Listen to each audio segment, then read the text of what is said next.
Bonjour, peuple de Dieu. Comment ça va aujourd'hui, chers amis, amis de la vérité, amis de Jésus, compagnons de la prière de la foi, peuple de Dieu, shalom. Maintenant, nous sommes en France dans cette période de déconfinement. Et après pratiquement 2 mois de confinement, je crois que les choses commencent à bouger avec tous nos prières, nos dévouements. Eh bien, le Seigneur commence à agir favorablement en faveur de son peuple. Amen. Merci beaucoup pour votre soutien. Merci beaucoup pour tous vos témoignages. Merci beaucoup pour votre participation à ces programmes de prière. Le Seigneur est vraiment content de voir que son peuple prend le temps d'écouter l'enseignement, prend le temps de mettre en pratique. Et je sais que Dieu répondra favorablement à beaucoup de prières. Amen. Et il a déjà répondu à beaucoup de prières. Merci Seigneur pour cela. Je prie ce matin, au nom de Jésus, que quelle que soit la personne qui reçoit ce message ce matin, qu'elle soit fortifiée, qu'elle soit réconfortée. Et si la personne, quelqu'un de sa famille est dans une situation critique, maladie, que le Seigneur puisse la restaurer, donner la santé. Je prie pour tous ceux qui sont dans des situations très difficiles, que le Seigneur puisse exaucer leurs prières au nom de Jésus. Amen, pour sa gloire. Alléluia. Mes amis, après les 7 feux sacrés, je crois que maintenant, chacun d'entre nous, nous avons le feu en nous et que nous sommes prêts vraiment à attaquer une nouvelle semaine, une nouvelle journée pour la gloire de Dieu. Amen, alléluia. Nous sommes dans un temps, on peut dire que c'est un temps difficile, mais il y a aussi une grande joie de servir le Seigneur et cela est une bénédiction aussi. Même dans les épreuves, nous devons apprendre à glorifier le Seigneur pour ce qu'il fait pour nous, pour les moments où nous passons avec lui, que nous déversons son Esprit Saint et que nous soyons vraiment toujours reconnaissants pour ce que le Seigneur nous donne et comme gratitude, nous devons toujours avoir cette gratitude envers lui parce qu'il est vraiment un Père compatissant, un Père aimant, qu'il est miséricordieux. Amen, amen, amen, alléluia. Alors, mes amis, nous allons passer une semaine avec la très sainte Vierge Marie, une semaine bénie, une semaine remplie de grâce. Et bien, nous allons voir un peu notre programme de cette semaine, les 7 jours, cette situation, 7 mystères de Marie. Et merci pour votre participation. Cet enseignement qui sera dit vous apprendra beaucoup de choses sur la Vierge Marie, ou peut-être ce soit des choses que vous connaissez déjà. En tout cas, c'est toujours bon d'entendre un enseignement sur la Vierge Marie. Cela ne peut que nous réconforter dans notre position. Sachez que vraiment, nous sommes dans la vérité, sur le chemin de la vérité, et que Dieu vous bénisse en cette journée. Alors, premier jour, aujourd'hui, nous allons voir Marie, l'Immaculée Conception. Deuxième jour, nous allons voir Marie, modèle de foi. Troisième jour, nous allons voir Marie, l'arche nouvelle de l'Alliance. Quatrième jour, nous allons voir Marie, servante du Seigneur. Cinquième jour, nous allons voir Marie, mère de l'Église. Sixième jour, Marie, rédemptrice. Septième jour, Marie, intercesseuse. En tout cas, avec ces 7 jours, nous ne pouvons que passer une très bonne semaine avec la grâce de Dieu. Amen, alléluia. Soyez bénis.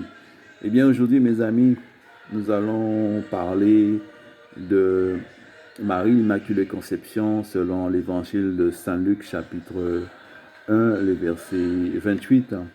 Mais tout d'abord, nous allons lire l'évangile de Saint Luc à partir du verset 26 à 38, avec la présentation l'ange Gabriel à Marie.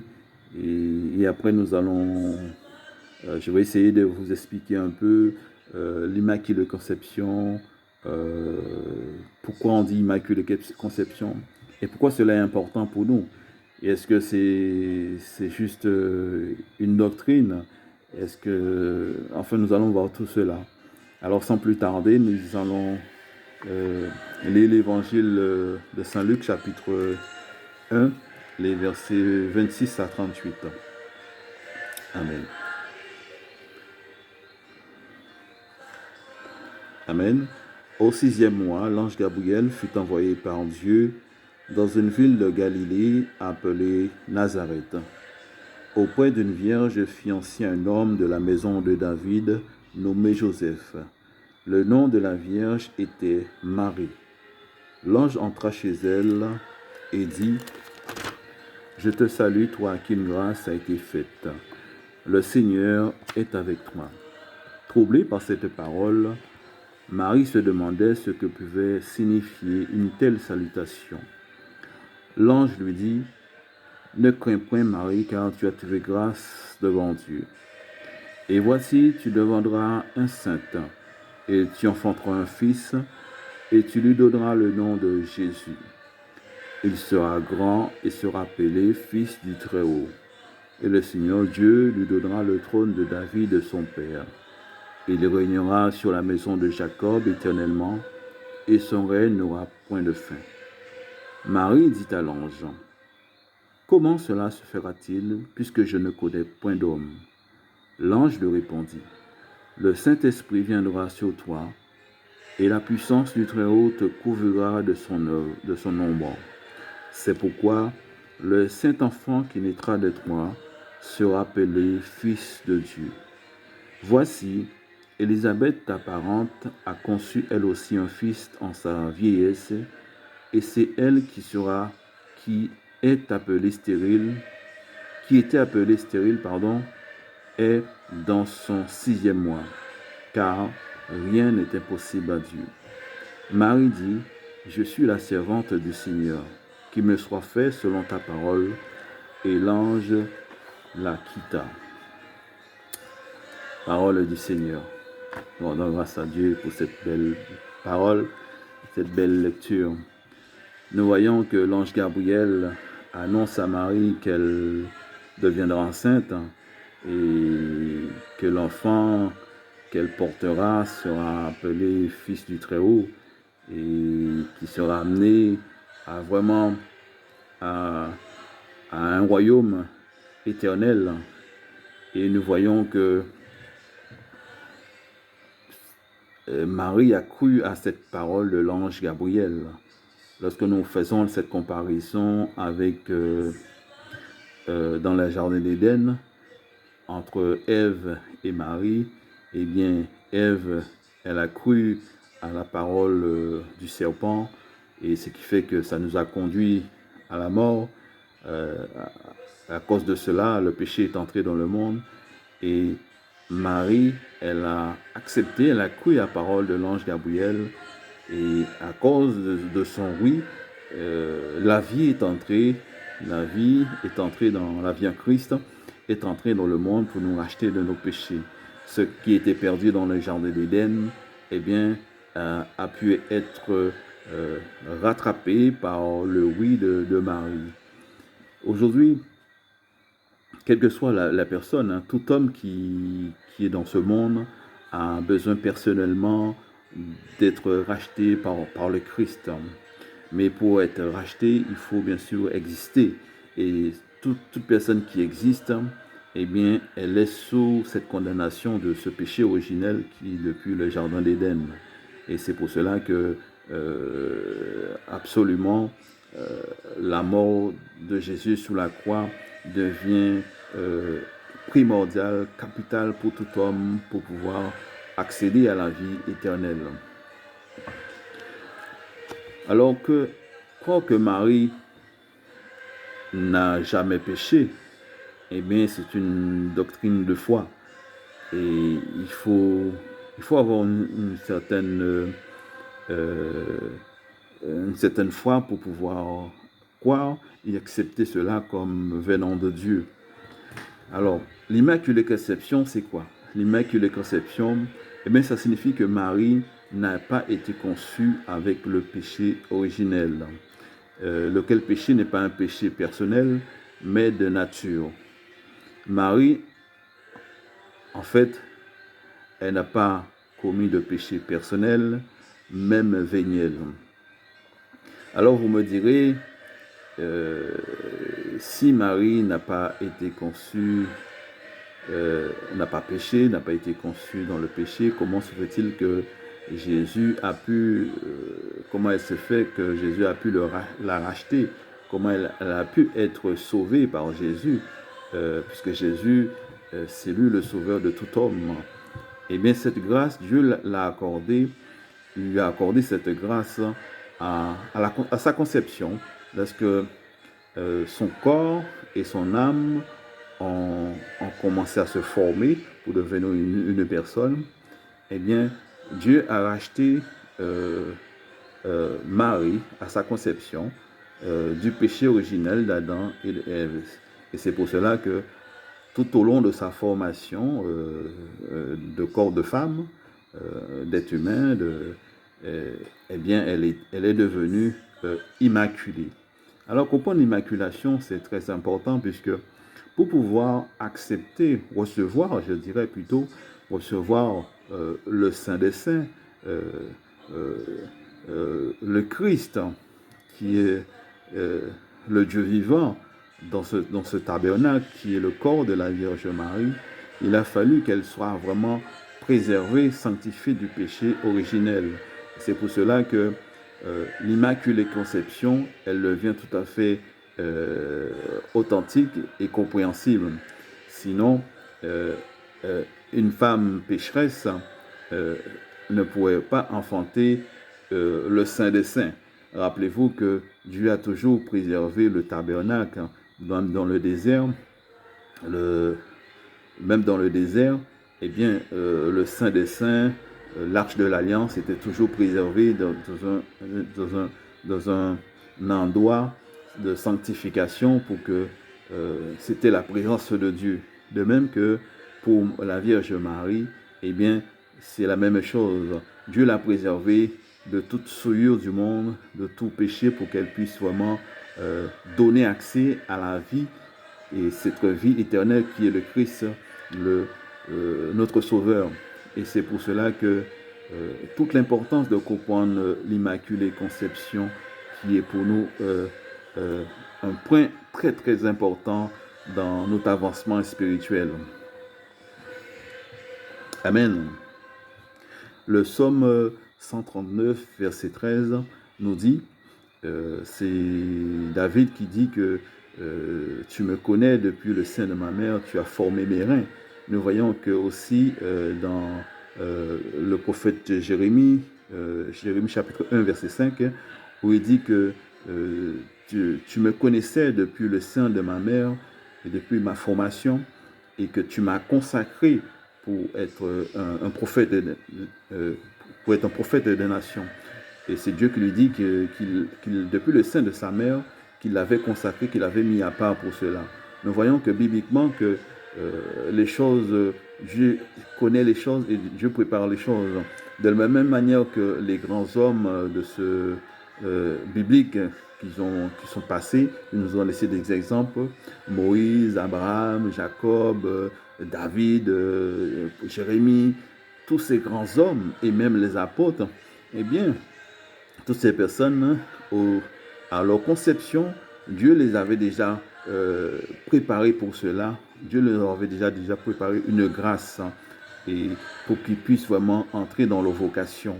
Mais avec la Vierge Marie, elle, c'est très spécial, parce que c'est elle qui a eu simplement, la seule qui a eu vraiment cette grâce de pouvoir être rachetée depuis sa conception. Elle est née pécheresse, mais juste après sa conception, lorsque son corps et son âme se sont réunis dans le ventre de sa mère, eh bien, elle a été rachetée par Dieu pour pouvoir devenir le tabernacle vivant, celle qui va recevoir le temple, c'est que sur votre le Saint-Esprit, elle deviendra le temple du Saint-Esprit et qui permettra de pouvoir aujourd'hui que nous puissions vraiment connaître cette joie d'avoir le Christ en nous. Elle a su vraiment protéger l'enfant Jésus, elle a su vraiment l'éduquer avec son père adoptif aussi, mais elle connaissait vraiment des choses et elle méditait des choses même lorsque Jésus, à l'âge de 12 ans, était dans le temple et que Jésus lui a dit « Pourquoi me cherchez-vous ? Je suis dans la maison de mon père. » Et l'Écriture nous dit que Marie méditait tout cela dans son cœur parce qu'elle comprenait, elle commençait à comprendre les choses que le Seigneur lui révèle petit à petit. Nous comprenons bien que dans le plan de Dieu, on ne peut pas passer autre sans la Vierge Marie. Tout comme dans le Jardin d'Éden, il y a eu Adam et Ève, il a fallu aussi qu'il y ait eu, pour racheter dans le plan l'humanité, il a fallu aussi un homme aussi et une femme. Mais la femme vient avant puisqu'elle devait enfanter notre Sauveur Jésus-Christ, celui qui est mort sur la croix pour nous. Ce n'est pas Marie qui est morte sur la croix, mais Marie a pratiquement vécu les mêmes choses, les mêmes persécutions, parce qu'ils forment une seule chair. Ce n'est pas deux personnes, c'est l'Esprit de Dieu, l'Esprit Saint et la Vierge Marie qui ont donné naissance à notre Seigneur Jésus-Christ. En tout cas, mes amis, la compréhension de l'Immaculée Conception est d'une importance capitale pour chaque chrétien.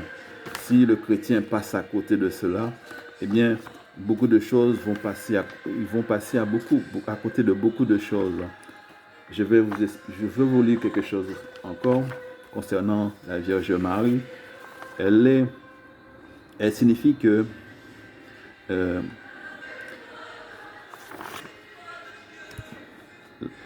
Amen. Alors, je vous dis, à partir du moment où Marie est la mère de Dieu, c'est-à-dire elle a une relation unique et intime avec le Verbe qui s'incarne en son sein, il a fallu qu'elle soit dans une plus grande pureté spirituelle. Du moment où le Saint-Esprit s'est reposé sur elle pour l'enfanter, et bien pour la conception, eh bien Marie, spirituellement, elle a eu un niveau spirituel plus élevé par rapport à ce qu'elle était, parce elle reçoit maintenant cette grâce de pouvoir enfanter l'enfant Jésus qui est venu pour sauver le monde. Et cette grâce de l'Immaculée Conception, on parle de une aptitude à sa vocation. C'est une aptitude à sa vocation puisque sa vocation, c'était de pouvoir porter l'enfant Jésus, l'amener jusqu'à sa mission première de sauver le monde, jusqu'à la croix. Et elle était là jusqu'à la croix.